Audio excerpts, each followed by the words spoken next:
Salam, axşamınız xeyir, dəyərli xalqım, hörmətli Azərbaycan millətim.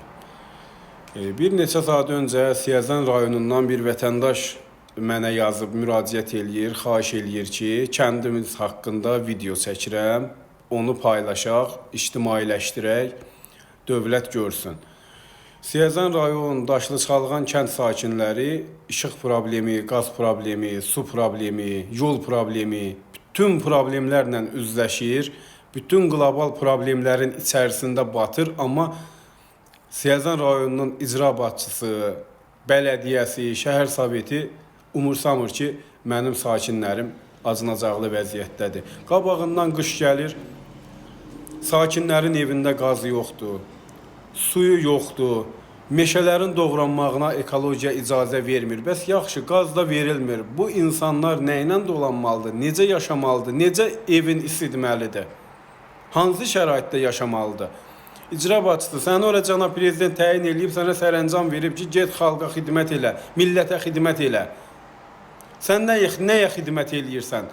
Girmisən otağa, oturmusan o kresloda, vətəndaşlarından xəbərin yoxdur, rayonundan, kəndindən xəbərin yoxdur. Yalan məlumatlar verirsiniz. Millət vəkillərinin çoxsa ağzına su alıb oturur o Milli Məclisdə. Səbəb nədir axı?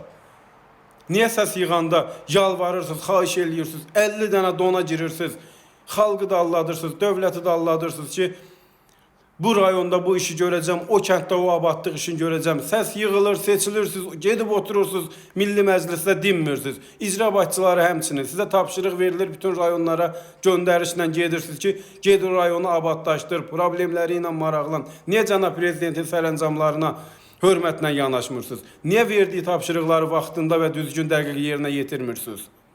Niyə aldadırsınız bu milləti? Niyə aldadırsınız dövləti? Cənab prezident hər dəfə çıxışlarında deyir ki, icra başçıları özünü ağa hesab eləməsin. Heç bir məmur özünü ağa hesab eləməsin. Millətə xidmət eləsin. Amma siz millətə zülm eləyirsiniz. Milləti dövlətlə üz-üzə qoyursunuz. Milləti Ali Baş Komandanla üz-üzə qoyursunuz. Məqsədiniz, fikriniz nədir? Niyə bu millətə kömək eləmirsiniz? Niyə bu Siyəzən kəndinin o Daşlıçalğan kənd sakinləri niyə görə bu neçə illərdir qazsız, susuz qalmalıdır? Niyə? Səbəb nədir? Nə üçün gedib oturmuşsan, icra başçısı orada? Niyə bu dövlətə xidmət eləməkdən boyun qaçırırsan? Niyə vəzifəndən su istifadə eləyirsən? Bütün rayonlar bu vəziyyətdədir. Bütün rayonların icra başçıları, millət vəkilləri dövlət alladır. Büdcəni belə talan eləyirlər. Uğurluqla məşğuldular. Mən dövlətdən xahiş eləyirəm, millətdən də xahiş eləyirəm. Bu mövzunu aktuallaşdıraq, ictimailəşdirək, cənab prezident Ali Baş Komandan İlham Əliyev cənablarına xalq olaraq dəstək olaq. Çox sağ olun diqqətiniz üçün hər bir vətəndaşıma, hər bir dövlət məmuruna minnətdarlığımı bildirirəm.